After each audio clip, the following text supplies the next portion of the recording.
I've been living in Italy for 20 years and I've made every mistake.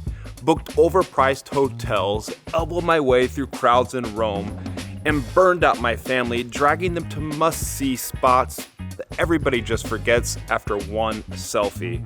But this time I did it differently. My sister, husband, and their 2 teenage boys just landed. Instead of Rome, Florence, Venice, I brought them here. Welcome to Puglia. So I'm giving you a peek of where we're staying, what we're eating, and the Italian dream I wish every family could enjoy. By the end, you'll see why for me, I think this trip has ruined hotels forever. Stick around. Most tourists book a cramped hotel near a piazza and pretend they're living like a local. But we rented this villa in the hills outside of Cisternino. Olive groves, private pool, and an outdoor barbecue that basically doubles as a second kitchen. So every morning, it's fruit by the pool. In the evening, a glass of wine, or in this case, a local Peroni beer, while the grill sizzles. No long check-in lines, no hotel neighbors banging on your door at midnight. If you've ever booked a sea view room and gotten a parking lot view, well then, you deserve this. You could drag your family to town for dinner, but why do that when Puglia chefs come to you and prepare everything? So we hired a local cook to prepare the dinner right here, and yeah, fresh orecchiette pasta. It's good? Grazie.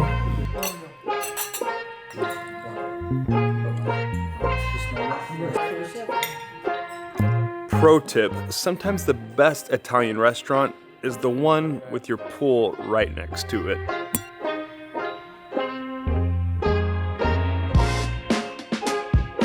Next, we trade land for sea. A 3-hour boat tour off of Polignano and Mare. Crystal waters, limestone cliffs, and sea caves. But here's the thing, skip the crowded group tours, hire a local skipper. So while the crowds squeeze onto the pebbled beaches, you're floating in your own private cove. If James Bond vacationed here, this is how he would do it, minus the car chase. So when my family was coming here for 1 week in Italy, 1, I knew I had to take them to Puglia. 2, I knew I had to take them on the boat to get the seaside view of those limestone cliffs, some of the coastline that makes this region so famous. And here we are, all jammed onto the boat. Mare e Sole, electric, but also it's got a hybrid motor back there in case we have some strong winds, and we're getting some beautiful views here along the heel of Italy's boot.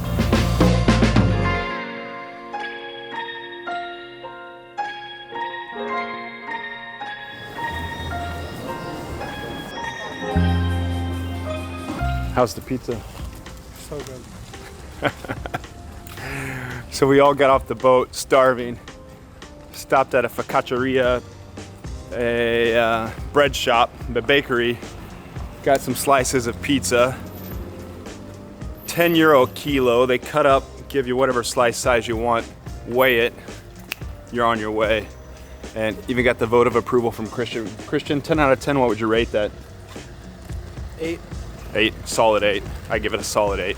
We are in Cisternino. I brought my family here to have dinner somewhere down one of these alleyways. Let's go.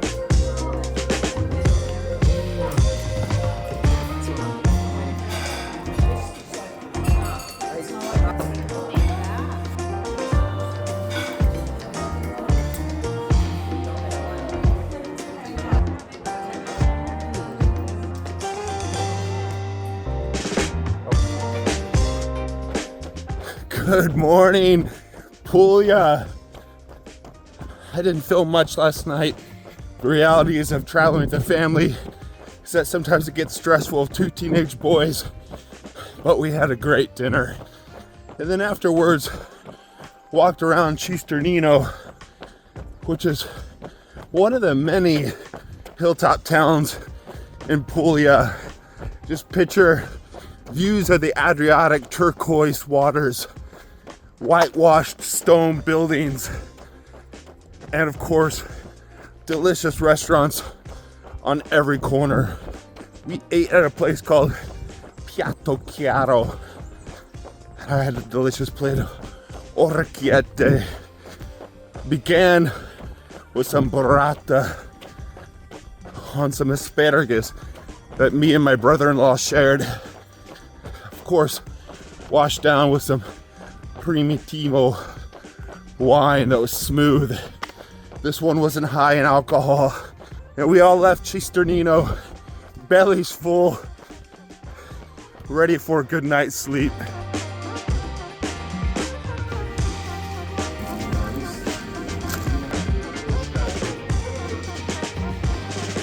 You know you're at the right alimentari when she's handing out fresh slices.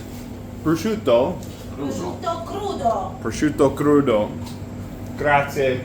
So we just left the Bottega Alimentari with 5 sandwiches, some tarelli, those typical round crackers from Puglia, some pastries Michael got, and it cost €23.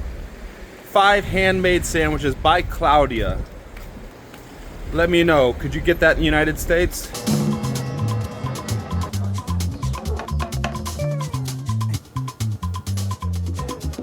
So we made our way through the maze of city streets, but the famous spot, I wanted to take my family with the view down this way. Look at this. Yeah, unfortunately, it gets booked up early, but there's a bar right next door called Bianc Ostuni. Plenty of overflow seating. You get a table there, you get your drink, and then you get your photo back this way. So success. Tammy's sister, what do you think of this place, Ostuni? Beautiful, I love it. Happy sister, happy life.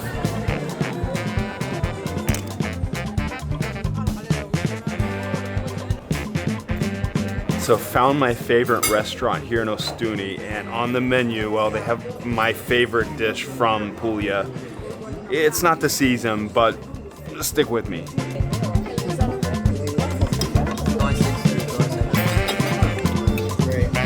This is the moment we've been waiting for. This is my favorite dish in all of Puglia. Cimi di rapa on top of orecchiette pasta. This is the piece de resistance when you're in Puglia.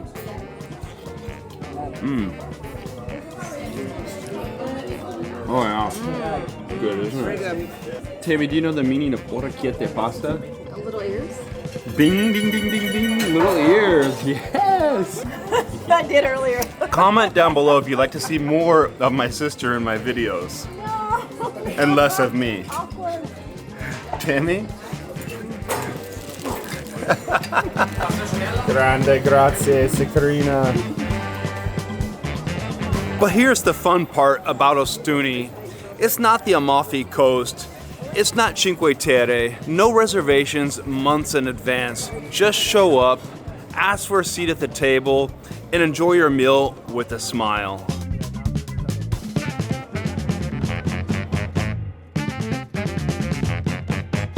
I brought my family here to Matera, which is the Città dei Sassi, the city of stones. But who cares about that? The first stop, breakfast. Kids hungry. So we've crossed over the border into the neighboring region of Basilicata, neighbors with Puglia. It's about an hour and 20-minute drive. What did we do, an hour and a half? Hour and a half drive from where we were staying in Cisternino. This is Europe's oldest continually inhabited city. Check that if you want, but we're gonna go with that. You got cave dwellings, stone churches, and alleyways that look like they're out of an epic Bible tale. What do you think of this place? I like it. Well, no, when you think of it, what do you think of? What, is it any, Stone Age. the Stone Age, yeah. It's from the Paleolithic period. They could use an escalator here, but that's part of the charm of this old city. And that's why it was used as movie sets. They filmed James Bond, No Time to Die here, but this is no set. It's real, raw, and unforgettable. Matera wasn't always this way. In fact, In the 1950s, it was labeled the shame of Italy, La Vergogna di Italy. The Italian government forcefully relocated all the residents outside of this area here up to the new part. We can call it New Matera, and it remained uninhabited for so long. I was here in May, ate at a restaurant, and the lady explained, basically in that period, in those decades of 60s and 70s, you could come down and claim your own dwelling. The only thing is there wasn't electricity and there wasn't running water. In the 1990s, it saw a massive revival. Slowly, people started coming back, opening up bars, restaurants, so much so, it was eventually named a UNESCO World Heritage Site, and in 2019, European Cultural Capital. Now it's one of the gems of Italy if you get a chance to come to. Walking around with my family here, they say they never seen another city like this. And I agree, it's one of those unique places like Venice, although it has half the number of tourists. And I think that's down to the fact that it's well off the beaten path. It's in this region of Basilicata that many people hardly ever get to. There's not an easy train station down here. There's not an easy way you can pop here from, say, Rome by car. You have to do the distance. So when you get here, it feels like a secret you've been let in on. A city sculpted by hand and time over 9,000 years, where your footsteps echo through history. Matera is a place you wander, sure, but more than that, it seeps into you. You just don't visit Matera, you absorb it. We just finished eating here. We all needed a break, and that's a reminder from me to you, when you're out doing the tourist thing, pace yourself. Get your energy, the energy that you need to go on and see those other sides. It may sound simple, but my advice and what I've done here today in Matera is you get here early. You go down and see everything there is to see before the crowd, just with a coffee and a croissant in your stomach. Then afterwards, stop for a nice cool lunch underneath an umbrella. In this case, I had a black rice salad. It was pretty good at this place called Ridola. My nephew there had a sandwich that was toasted with mozzarella and tomato. It was a perfect little break for us to continue our day sightseeing.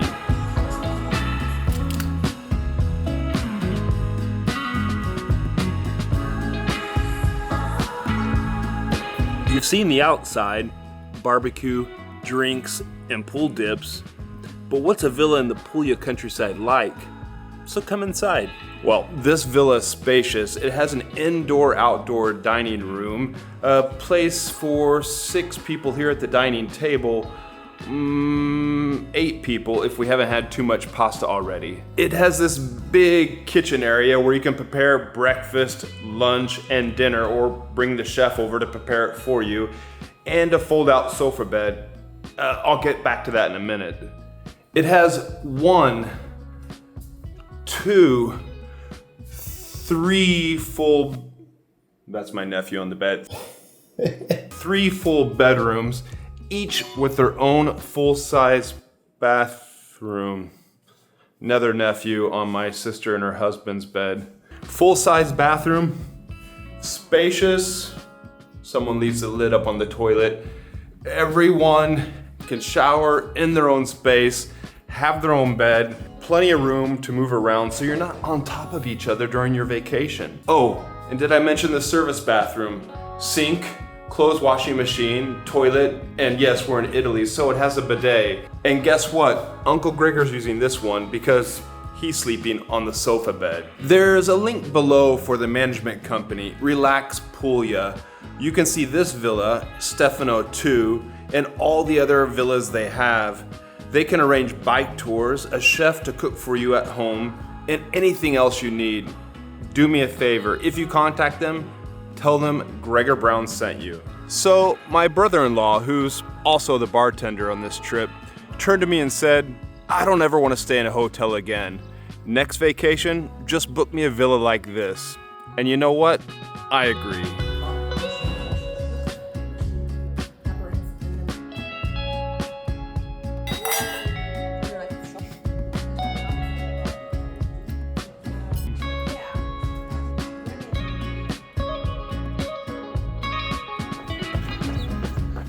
I love staying out here in the countryside. These little farm lane roads, stone walls on each side. Whew. The morning heat. Thousands of years of history around us, and it's not even 8 o'clock.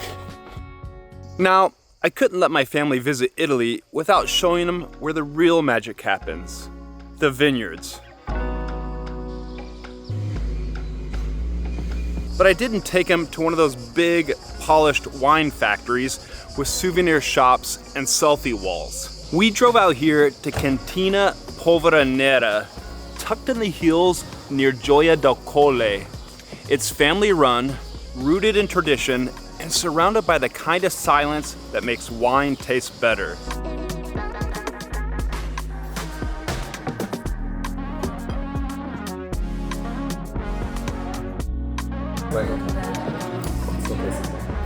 Not only are we drinking, but we're getting the full immersive experience. The aging vats, and down here, wine that's been aged for centuries.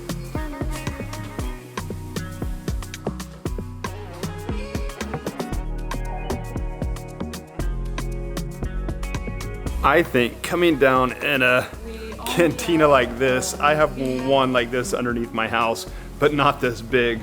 You get a better understanding of the aging process, how they produce the wine, and overheard my sister asking some questions to our host. She was really into it, and I think the kids are too. What's interesting here is they do all their aging before it reaches you, the consumer, first in the stainless steel vats, not wood, then also in the bottle, which is what we see down there in the cantina. Look at this. If you're in the United States, you can find Polveronera also in China, other parts of the world as well. Gotta try it.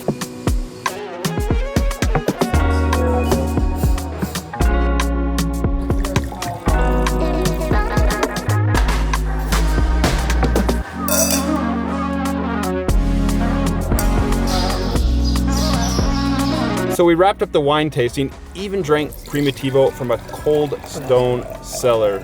Even the kids thought it was kind of cool, right guys? Silence. Some people drink to forget. Here, you drink to remember. And I just remembered I promised the kids gelato, so time to go. Well, because it's Puglia, you have to do at least one beach day. So my sister and her husband left their 2 kids with me, and Uncle Gregor brought them to the beach. So the 2 boys are marching up ahead. We found a quiet spot.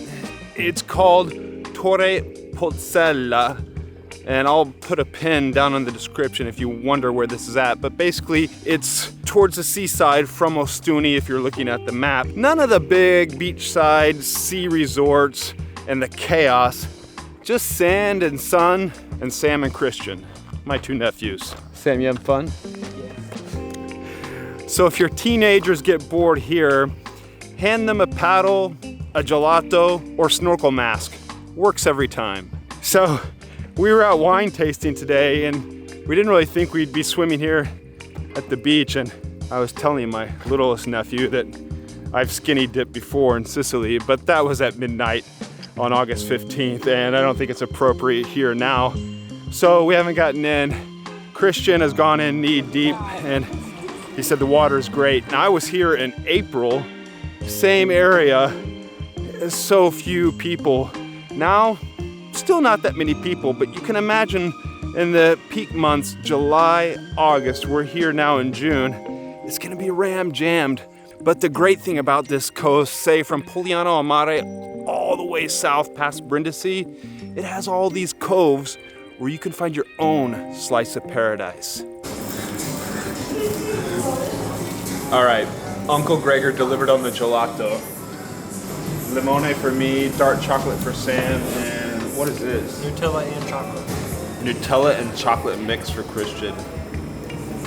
Buonissimo. We're 3 weeks later. The original ending I'd planned for this video, I recorded it, but somehow I never saved it over on my computer reformatted the SD card in this camera, and gone forever. So I'm re-recording it.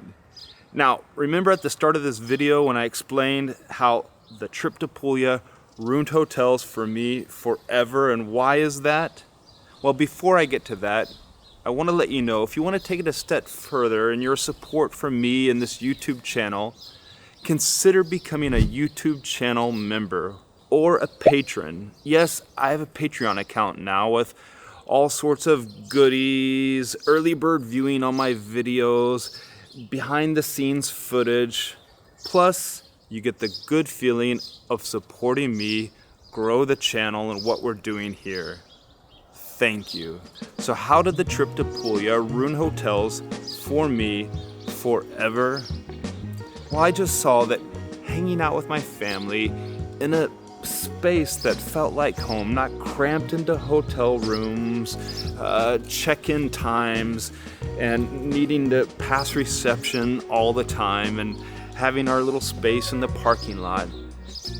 It was just better in a villa that we could call home. We had space where we could stretch out, and some nights if we wanted to, we could eat at home.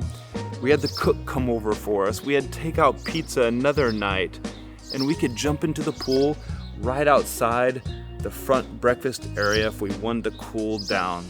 And frankly, you know what? It costs less money. Because if we all would have stayed in hotel rooms for that price, we would have spent more. Now every time I go back to Puglia, I'm staying in a villa. And maybe you will be too. So yeah, Rome is cool, Florence is iconic, but if you want to take your family to a place where they can laugh, rest, eat insanely well, and not fly home needing another vacation from their vacation, Puglia, that's where I would take them every time. And if you're wondering about the rest of Italy that most tourists never even find, those vineyards, mountaintop towns, those quiet places that locals keep to themselves, well, click here and I take you to those places that 90% of the tourists never even see when they're visiting Italy. You'll thank me later when you're eating your pasta in peace. Go ahead and click there next.